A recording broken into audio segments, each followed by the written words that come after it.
आप सभी का संस्कृत संज्ञान चैनल में स्वागत है, अभिनंदन है। आज हम पढ़ेंगे रिज्यूमे बिल्डिंग कि रिज्यूमे क्या है। तो सबसे पहले हम जानेंगे कि रिज्यूम किस शब्द से बना है। ये फ्रांसीसी शब्द से बना है। किससे? फ्रांसीसी शब्द से बना है और जिसका अर्थ होता है सारांश, यानी कि अपनी बात को संक्षेप में कहना। सर्वप्रथम रिज्यूम बनाया लियोनार्डो दा विंची, जो इटली में रहे हैं, और 15वीं शताब्दी में लुडोविको स्फोरोजियो को दिया गया। रिज्यूम एक तरह का हमारा इम्प्रेशन है। रिज्यूम इम्प्रेशन मतलब कि जब हम कोई रिज्यूम ले जाते हैं तो इससे हमें पता चलता है कि सामने वाले को कि इस व्यक्ति में क्या खासियत है, क्योंकि उसमें आपकी सामान्य परिचय के साथ साथ उसमें आपकी जॉब प्रोफाइल और हॉबीज़ भी लिखी होती है कि आपको क्या पसंद है। तो इससे क्या है कि हम एक तरह से वो हमारा 70 से 80% वो हमारे उसको जान जाता है कि हाँ ये इस टाइप का व्यक्ति है और इसको ये सारी चीज़ें पसंद है। इसलिए इसको कहा जाता है कि ये इम्प्रेशन होता है, व्यक्तियों की उपलब्धियों की जानकारी। और ये इसको हम यूज़ क्यों करते हैं? नौकरी पाने के लिए। लेकिन आजकल क्या होने लगा, जो प्रोफेशनल कोर्स हैं उसमें भी रिज्यूम की वो डिमांड करने लगे हैं। तो विकिपीडिया ने बताया है कि रिज्यूमे एक ऐसा दस्तावेज होता है जिसका उपयोग एक व्यक्ति द्वारा अपना बैकग्राउंड, कौशल और प्राप्तियों को दर्शाने के लिए किया जाता है। इसे कई कारणों से बनाया जाता है, लेकिन अधिकतर इसे नई जॉब ढूंढने या जॉब के लिए बनाया जाता है।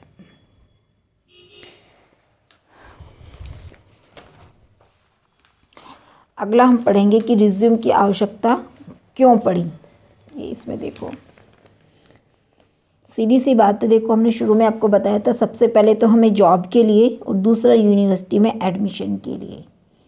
तो रिज्यूम की आवश्यकता हमें दो उसके लिए पड़ती है, नौकरी के लिए और यूनिवर्सिटी में एडमिशन के लिए। कोई भी अच्छा संस्थान है वहाँ पर हमें प्रवेश लेना है उसके लिए। अब पढ़ते हैं कि रिज्यूम के भाग। आपने जान लिया कि भाई रिज्यूम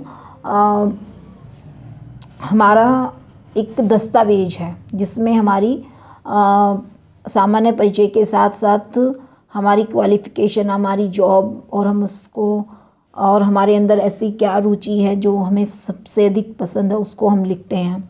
लेकिन उसके वो सीधा एक पेज है तो उसमें अलग अलग चीज़ें बटी होती हैं। जैसे आपका परिचय होगा, फिर आपकी क्वालिफ़िकेशन होगी, उसके बाद आपकी हॉबीज़ होगी, मतलब अदर्स करके, फिर स्किल डेवलपमेंट्स इत्यादि लिखे होते हैं। तो वो सब उसके भाग होते हैं। तो रिज्यूम के इस तरह हम देखेंगे, रिज्यूम के 9 भाग हैं। कितने भाग हैं?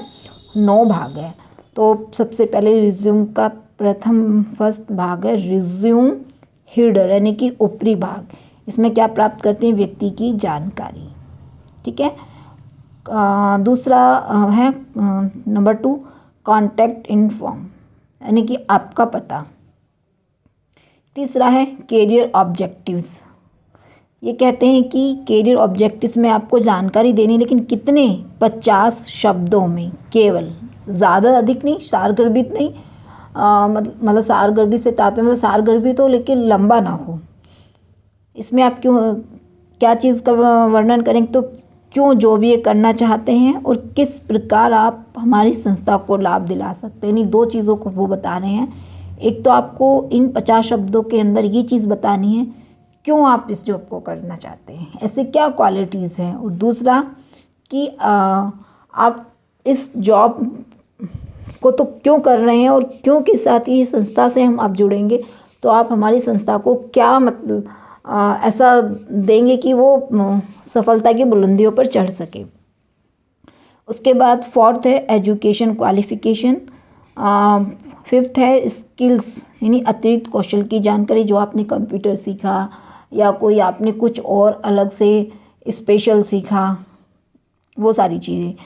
फिर वर्क एक्सपीरियंस अगर है तो देंगे, अदरवाइज़ नहीं। तो ये पॉइंट हमारा ऑब्जेक्ट में जाता है, ऑब्जेक्टिव में।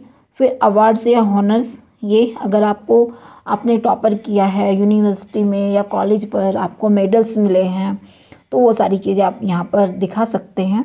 हॉबीज़, आपको क्या पसंद है। उसके बाद हॉबीज़ मतलब खाली टाइम में कुछ लोग संगीत सुनना पसंद करते हैं, कुछ लोग किताबें पढ़ना पसंद करते हैं, कुछ लोग सोना पसंद करते हैं, इत्यादि इत्यादि। सबकी अलग अलग हॉबीज़ होती हैं। अगला है रेफरेंस एंड फुटर, यानी कि इसमें अब दिनांक, समय, सिग्नेचर इत्यादि किए जाते हैं। और रेफरेंस यानी कि किसी भी रिश्तेदार की जानकारी, कोई जानकार जो इसमें कोई जॉब कर रहा है, तो ये भी वैकल्पिक है। कर रहा है तो दे दो, नहीं तो कोई बात ही नहीं है। तो ये हमने रिज्यूम के भाग पढ़े। और इस तरह हमारे पास रिज्यूम एक पेज का होता है या 1.5 पेज का होता है, जो भी है, तो उसके 9 भाग में बटा होता है। और हमें कोशिश करनी चाहिए कि रिज्यूम लंबा ना हो और अपनी जो चीज़ें हैं कम से कम उसमें, मतलब पूरी चीज़ें कम से कम शब्दों में आ जाए। अब पढ़ते हैं हम रिज्यूम को बनाते समय हमें ऐसी कौन सी बातों का ध्यान रखना चाहिए। तो पहला पॉइंट है कंपनी और पद की जानकारी। अपनी उपलब्धियों की सूची बनाएं। उचित रिज्यूम का चुनाव करें कि आपको फंक्शन स्टाइल में बनाना है या किसी और में, लेकिन फंक्शन स्टाइल सबसे अधिक महत्वपूर्ण होता है। मतलब कि ये सर्वाधिक बेहतर है एक तरह से फ्रेशर के लिए है। और एक पन्ने तक रखें, जैसे मैंने अभी आपको शुरू में बताया ना कि कम से कम पेज, मतलब एक ही पन्ने में उसको समेट लें।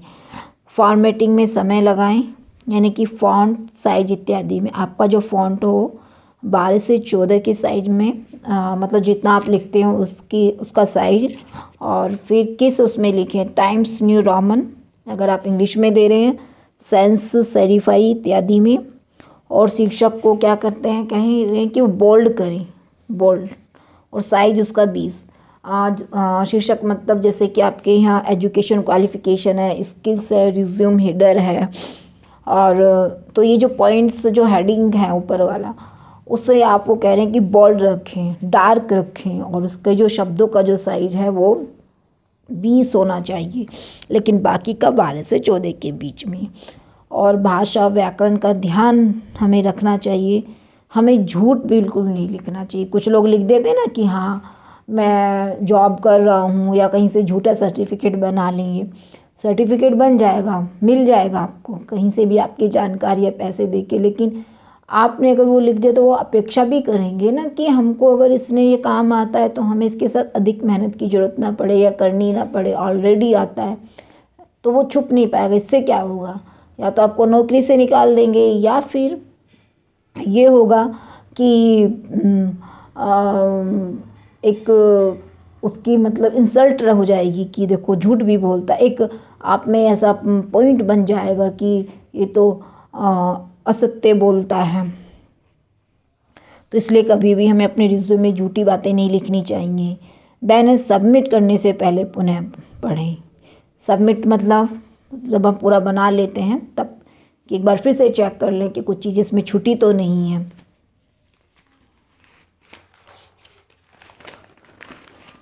अब हम पढ़ेंगे रिज्यूम को बनाएं कैसे। ये सबसे पहली बात है।